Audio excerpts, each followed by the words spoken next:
So I think what we're learning through this series is that I made a lot of bad choices and divorce and like the first couple of years of co-parenting with my ex.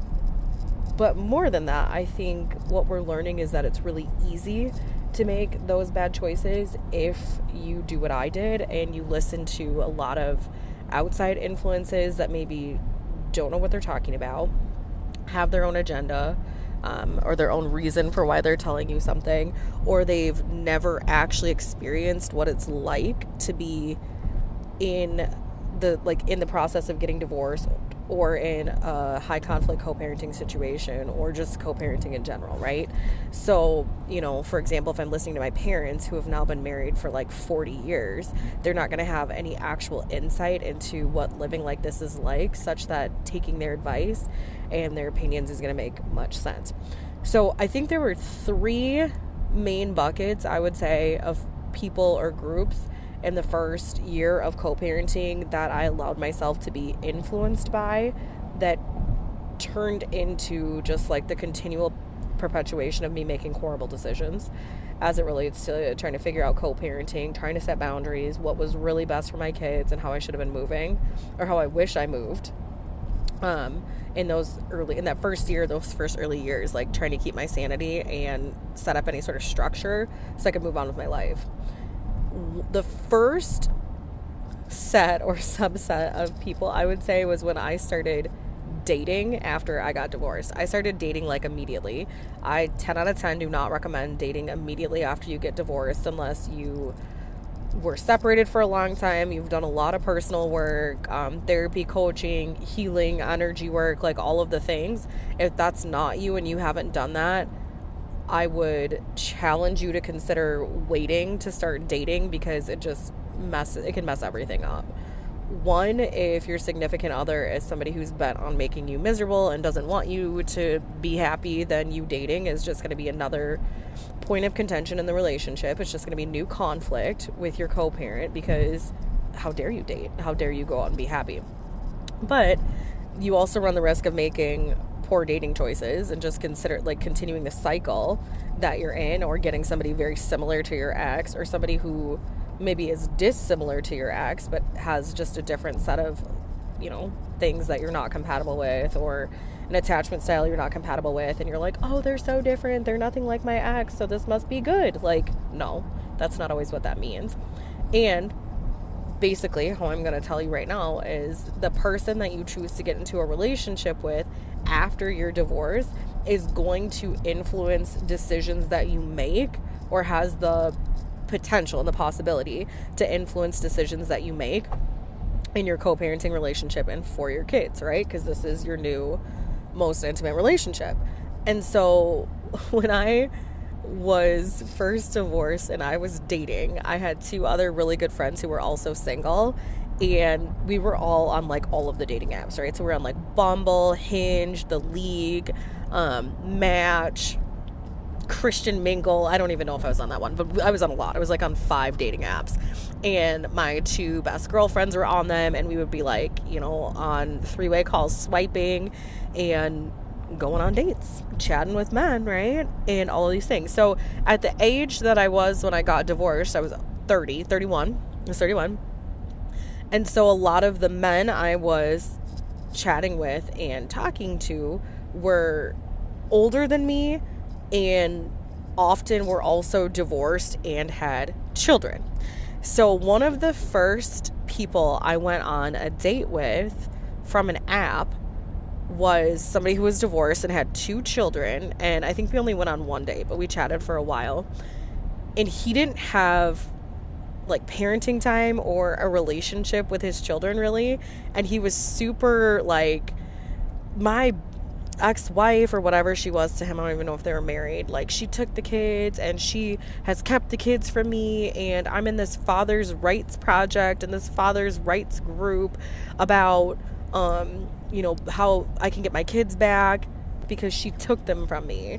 And in retrospect, like knowing what I know now about custody and parenting time and the motivations of parents and how all of this works, because I've been doing it professionally for so long, and then personally as well, friends, family, what have you.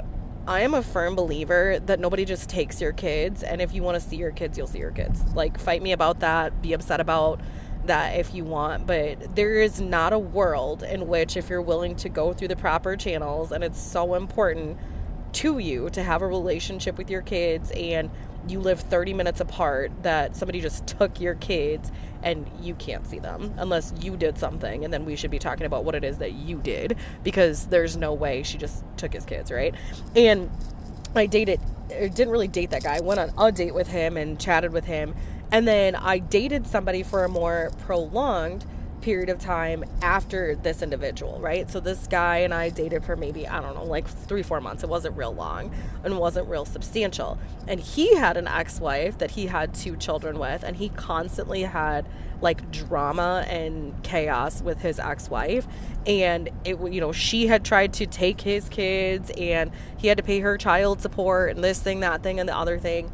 And what those situations did, like those, listening to those voices was subconsciously making me doubt whether or not I was being unreasonable with my ex if I ever pushed back on him about what the parenting time was going to be, if I felt like he should pay me child support or he should contribute to our children and their fees and their expenses, because I'm spending time with and giving energy to men who treat their ex-wives poorly and like say horrible things about their ex-wives and won't take accountability about what their role is in the deterioration of that relationship and why they're in the situations and the circumstances and the settings that they're in.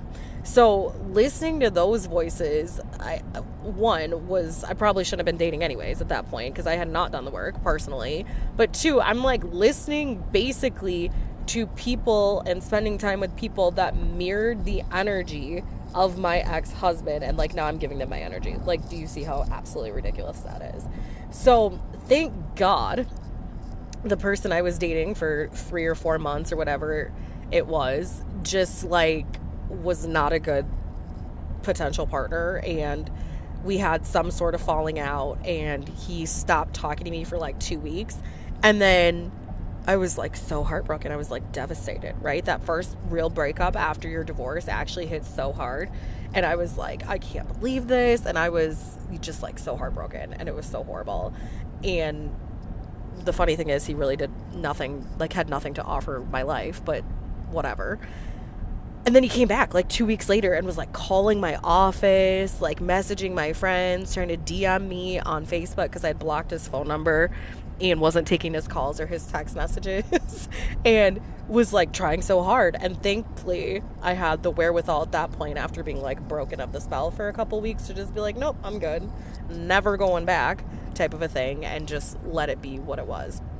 But I say that to say, those early dating relationships sometimes can do way more harm than good, and will definitely influence some of the decisions that you make and some of the things that you're thinking, and like have you questioning reality as it relates to who you're co-parenting with and how that situation is going. Because I can also remember, not particularly those 2 men, but like men who maybe I would chat with on a dating app, or we would meet and exchange phone numbers, would selfishly be like, well, why do you want to have all that time with your kids? Why not let him have more time with the kids? Because what does that do? That frees you up in your time, your energy, and your availability to devote your time to them, instead of having your focus be on your children, or like rebuilding yourself financially, or taking care of yourself and all of those things. So just suffice it to say, be careful in those early relationships. Okay, so another spot that definitely made it really rough for me to have good clarity and make good decisions with what my gut was telling me with my co-parent and with my ex were my family and my parents. So my parents God bless them. Like, we have, I think, the best relationship we can have. I love them dearly. They've done so much for me. I told you in an earlier video that they let me move into their house. They have helped me financially, all of the things. But they were dead set that I should get back with my ex. Like, am I sure that maybe if I just don't do some therapy, get my ADHD squared away, do some personal work, pray about it, am I sure that I can't just fix this and go back to being in a relationship with my ex? And that narrative was so heavy from them to me for like 4 years that we were divorced. It wasn't until my ex and I had a major blowout I will tell you about this in a later episode, where we got into a verbal altercation. We got into a verbal altercation in a dentist office parking lot in front of the children, where my parents had to come intervene and mediate this situation. It wasn't until then that my parents finally saw my ex for who he was and the situation for what it actually was. So I spent 4 years of being divorced and co-parenting with some of the closest people in my life being like, you should just maybe try again. Don't you think you could work this out? And when I tell you they were so team my ex for so long, I'm talking giving my ex a $1,500 riding lawnmower and calling him to help them move furniture when they were having the flooring replaced in their downstairs family room, and taking pictures with him and the kids, not with him, but at his house with my children, taking Easter pictures when I wasn't there and wasn't invited, sitting in the pew with him at church when the kids sang in church. They were so team him. It was absolutely, honestly, disheartening and dejecting and very hurtful at times, right? And that would have me, which I think is all of this, or these are the situations I think my ex would have wanted me to be in, and I think he played both sides of it with my parents and with my family for sure on purpose, right? And was very much I'm such a good guy, I just want to be a dad and take care of my kids and I'm so great, right? And would play that because that kept the narrative at, maybe I was rash and maybe I was harsh and maybe I left the relationship because I was bored or I just wasn't happy, which was not the reality of it. That's what he wanted, because that kept me kind of questioning my own reality. So my parents can get along with him great, and every other man I've dated is why wouldn't you just let him see the kids more, or complaining to me about how their ex took their kids from them. So I'm constantly in putting myself in situations to question my own reality and to wonder if maybe I'm the villain or if I'm in the wrong, and maybe I should be basically letting him pay less child support and have the kids more, or otherwise just get back together. And that really made me struggle and suffer longer unnecessarily in the first several years of co-parenting. The last group or set of voices that I was listening to that added to this, these feelings and the way that I was moving through and making decisions and navigating things in co-parenting and with my ex after the divorce, were the church and school groups from the school that my kids attended. So my ex is really good at being Mr. School Board, Mr. I just want to play guitar in the church band, happy to clean up after the reception or be on the parking lot crew, so that he looks like he is just the nicest guy in the world, just has a normal job, works in the community, happy to help. And he played that role very, very well. I would say up until the very recent past, he was very good at that. Just a helpful guy who loves his kids and, gets along great with his ex-wife. Even sometimes wouldn't tell people we were divorced and would refer business to my office and not even tell people he wasn't married to me anymore, right? Just the world's nicest guy.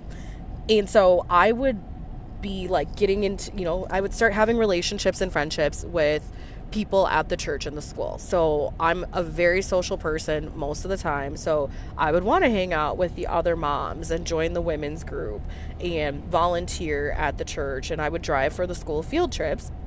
And I started getting into interpersonal relationships with other moms and parents at the school. And I would get into a spot where I would start to feel really comfortable with these people, and I would almost start letting my guard down a little bit and letting them into my world and telling them things about myself. And one of the big things about myself, right, is that I am divorced from this person, and I solo parent in my home and co-parent, back and forth with this individual. And we have had all of the conflict. So while he's smiling in my parents' faces, while he's smiling in the faces of the people at the church and the school, behind the scenes, we are 100% the people sending 300 text messages in a 24-hour period arguing. Or he's telling me that I need to be listening to what he tells me to do, and I need to follow his direction, and I'm being disrespectful, and I'm unstable, and all of these things. So all of that is going on in the background, and while I'm trying to have relationships with the people at the church and the school. So when you feel like you're friends with somebody, you would probably tell your friends the biggest things happening in your life. So there would be days where we're doing the 300 text message thing, and I'm so upset, and I feel like I need support, and I need a friend to talk to, and I'm sharing this with these women or these people at the church and the school, but he's already gotten to the spot where he's played Dad of the Year, right? And Mr. Parking Lot Team at the church, and now these women and parents are like, why can't you guys just get along? Well, at least he comes to stuff. Some people just don't even see their kids. And then it created a situation, intentionally or not, where I felt like they were shaming me, or, my perception was that, and I would feel really bad because I'm trying to tell you, like, I'm struggling here. I'm floundering. Look at what's going on. Look at what this person is doing. Not that I was innocent and I didn't play a role in continuing the conflict by responding to 150 text messages or whatever it was. But I'm like reaching out to friends, and they're like, you guys should just get along. You guys can work it out, right? Or telling me, I'm just neutral here. I don't want to take sides. I'm here for the kids. So yeah, I'll absolutely invite him with the kids to go camping with us in our camper and not tell you about it and hide it and lie to you. So that would send me into an absolute tailspin. Like, I would be just beside myself, like so hurt that these people that I'm friends with, and I'm reading these, books and women's group about find your people, like in a biblical setting of women for Christ, that are going behind my back and downplaying what I'm dealing with, and really not offering me what I would consider true friendship, because they just want to be like neutral and they don't want to be in the middle and be involved. So that made it really tough. I think that added to a lot of the reactive decisions that I made in co-parenting, because sometimes I would just like cave in if he pressured me for more parenting time, because I have all these voices kind of helping me feel like I'm the unreasonable one. So I would cave. Sometimes I would be so upset that I would have to like prove he had wronged me. Like, nobody believes me. I have to prove this. And I would like screenshot, and I would like text it to like 15 people. And I'd be like, look, see what he did? Like, that he's doing this to me. Like, you're telling me I need to be reasonable, but it's not me. And I would be like sharing all my business and putting all my tea out there to like 15 people I don't even really know that well. Or sometimes I would just go off. I would just be so upset. I would snap all the way out into what we now know is of like reactive abuse, basically, right? You've put up with it for so long, for weeks and days and months and years on end, and then one day you just snap. And I would snap, and I would go all the way off and say and do crazy things, because I didn't have a good base, and I didn't have a good support system, and I didn't have a good framework and understanding of how to stop getting sucked into the conflict, so that I didn't have to like perpetuate it, on forever. So more on a bunch of the specific examples that I'm talking about later, but I just wanted to share that with you. If you're finding that this series is helping you, make sure that you like and subscribe. Leave me a comment. Tell me what you want to hear about next from any of the first 4 episodes, and I will see you in the next one.